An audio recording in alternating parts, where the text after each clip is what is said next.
श्री स्वामी चरित्र सारामृत अध्याय 16 श्री गणेशाय नमः। भक्तजन तारणार्थ यतिरूपे श्री दत्त भुवरी प्रगट होता अक्कलकोटी वास केला। जे जे झाले त्यांचे भक्त त्यात श्रेष्ठ स्वामी सुत ऐकता त्यांचे चरित्र महादोष जातील। प्रसिद्ध मुंबई शहरात हरिभाऊ नामे विख्यात आनंदे होते ज्ञानत निर्वाह करीत नोकरीने। कोकण प्रांती राजापूर तालुक्यात इटिया गाव सुंदर हरिभाऊ तेथील राहणार जात मराठे त्याची। ते खोत त्या गावचे होते संपन्न पूर्वीचे त्याच गावी तयाचे माता बंधू राहती।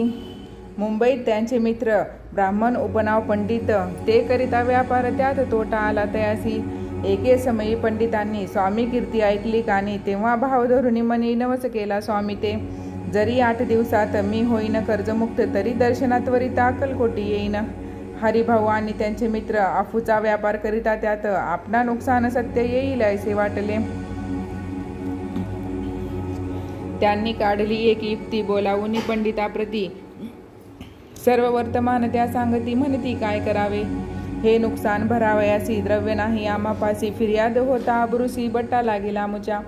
तेव्हा पंडित बोलले मलाही कर्ज काही झाले निघेल माझे दिवाळे यात संशय असेना।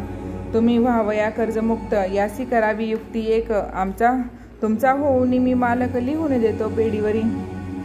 अफूचा भाव वाढला व्यापारात नफा झाला हे सांगावया पंडिताला मारवाडी आला।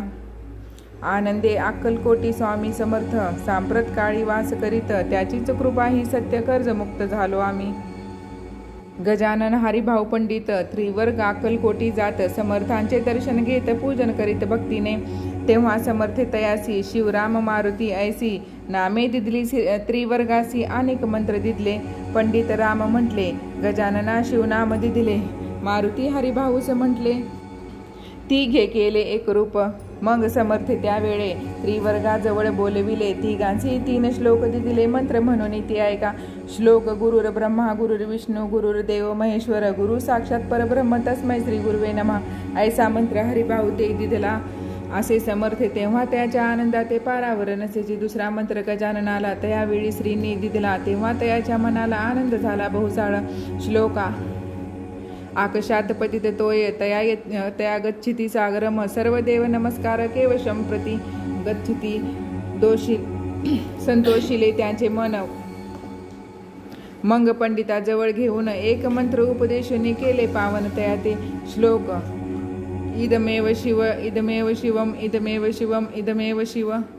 300 रुपये त्यांनी आणले होते मुंबईहून त्यांचे काय करावे म्हणून विचारिले समर्थाते। ऐसा प्रश्न ऐकून समर्थ बोलले त्या लागून त्याच्या पादुका बनवेन तेथे आणाव्या सत्वर।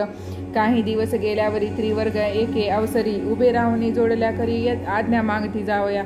आज्ञा मिळता तयासी आनंदी आले मुंबईसी। हरिभाऊच्या मानसी ध्यास लागला स्वामींचा त्या आत्मलिंग पादुका 14 दिवसापर्यंत एका पायी वागवी भक्त सका दिदल्या नाही कोणा ते। आज्ञा ऐकून आईशी आनंद झाला मनासी सत्वर आले मुंबईचे साधू वेश घेऊन ये। असो हरिभावाने काय केले ब्राह्मणासी बोलाविले संकल्प करून ठेवले तुळशीपत्र घरावरी।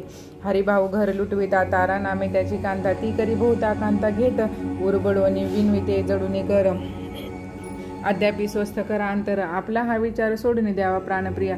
ऐशी ती याची उत्तरे ऐकून या स्वामी कुमारी समाधान बहुत प्रकारे करीत असे तयेचे। स्त्रियेच्या अंगावरी अलंकार तेही लुटविले समग्र तिये दिदले शुभ्र वस्त्र परिधान करावया। आत्मलिंग समर्थ मठ स्थापिला असे पाही हरिभाऊ गोसावी मठा माझी राहिले। इति श्री स्वामी समर्थ चारामृत नाना प्राकृत कथा संबंध सदा भाविक भक्त परिसोत षोडशोध्याय गोड हा श्री रस्तु शुभम भवतु। श्री स्वामी समर्थ।